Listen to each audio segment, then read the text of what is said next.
Hello, I am doctor Nidhi Kamboj. Do you know कि acne की एक पूरी वैरायटी होती है। अब कुछ लोग एक्ने हुए हैं, जनरलाइज्ड क्रीम्स ले ली, लोशंस ले ली, over the counter products use करते रहते हैं, but it's not working. Why? Because there is whole range of variety of acne. तो हमें ये क्लैरिटी होनी चाहिए, ये इट्स लाइक कि किस टाइप का वो एक्ने है और कौन सी मेडिसिन उसमें हेल्प करेगी। Like in this video we are talking about fungal acne. अब ये फंगल एक्ने क्या होते हैं, क्यों होते हैं और किन चीज़ों से एक होम केयर में या ओवरऑल मेडिकेशन में किन चीज़ों में इन एक्ने को ठीक करने में हेल्प होती है। So we are talking about fungal acne in this video. सबसे पहले बात करेंगे फंगल एक्ने होते क्या हैं। This is due to fungal infection basically. अगर हम नॉर्मल एक्ने की बात करते हैं तो those are like bacterial infection. आप माइल्ड एंटीबायोटिक्स यूज़ करते हैं, दे आर गुड, आप ठीक हो जाते हैं and it's helping. But sometimes आप देखोगे कि फोरहेड के ऊपर अगर सपोज करो किसी के फोरहेड पे हेयर कवर कर रहे हैं and they are lot of bumps below that surface. So those are basically fungal acne. There are other regions as well, जैसे बैक पे आप देखोगे, अपर शोल्डर्स पे आप देखोगे. So these kind of जो lesions हैं, and the difference between bacterial and fungal acne is कि these acne are very itchy. ये बहुत आपको एक बहुत इरिटेशन देते रहते हैं. सो कहीं पे भी अगर आप हीट एंड स्वेट ट्रैप हो रहा है, so basically that is a reason for flaring up. जो फंगल की ग्रोथ है वो उसको हीट, स्वेट या ह्यूमिड इन्वायरमेंट इस चीज़ को फ्लेयर अप कर देता है।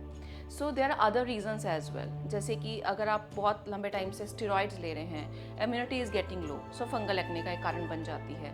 इम्यूनोसप्रेसेंट्स कुछ लोग ले रहे होते हैं फॉर सम टाइम सो वो भी एक कारण बन जाता है। या आप देखोगे कुछ आप एंटीबायोटिक्स लंबे टाइम से लगाए जा रहे हो तो जो आपका नॉर्मल बैक्टीरिया, हेल्दी बैक्टीरिया होता है स्किन के ऊपर, उसकी ग्रोथ कम हो जाएगी और फंगस की ग्रोथ बढ़ जाएगी। So that also becomes a major reason for this. अब हमें रीजंस का पता है, अब हमें इसमें क्या चीज़ करने से हमें ये इनको ठीक करने में हेल्प होएगी। So the first point is, कहीं पे भी अगर आपको लग रहा है कि हीट एंड स्वेट ट्रैप हो रहा है या आप ह्यूमिडिटी में हैं, so we have to get rid of those factors. सो सबसे पहले अगर सपोज आप जिम गए हुए हैं तो आते ही आपको you just need to take shower immediately. आपको वहाँ पे भी किसी भी तरीके से उसको वेट नहीं रखना है, you just have to cleanse that properly. So आपको स्किन की cleansing is really plays a major role. And आपको जस्ट हैव टू टेक एक एयर के कॉन्टैक्ट में आप आइए सो दैट बिकम्स ड्राई, क्योंकि जितना ह्यूमिड रहेगा, जितना वेट रहेगा, फंगस उतना फास्ट ग्रो करती है और बहुत लंबे टाइम स्किन के ऊपर अपना घर बनाए रखती है। So that is kind of कि आप एक प्रिकॉशन, थोड़े से प्रिकॉशन के साथ just can get rid of it.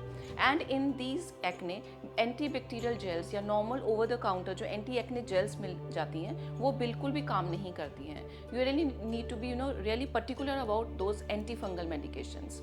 सो आप अपनी डॉक्टर की हेल्प भी ले सकते हैं और आप just can call us for any queries. हम will be sharing videos further कि इनमें क्या ट्रीटमेंट प्रोटोकॉल्स आप फॉलो कर सकते हो, या क्या एक वैरायटी रहती है जिसमें लेज़र ट्रीटमेंट्स हेल्प करते हैं या केमिकल पील हेल्प करती है। So will be sharing those videos, so you can just subscribe our channel. Thank you.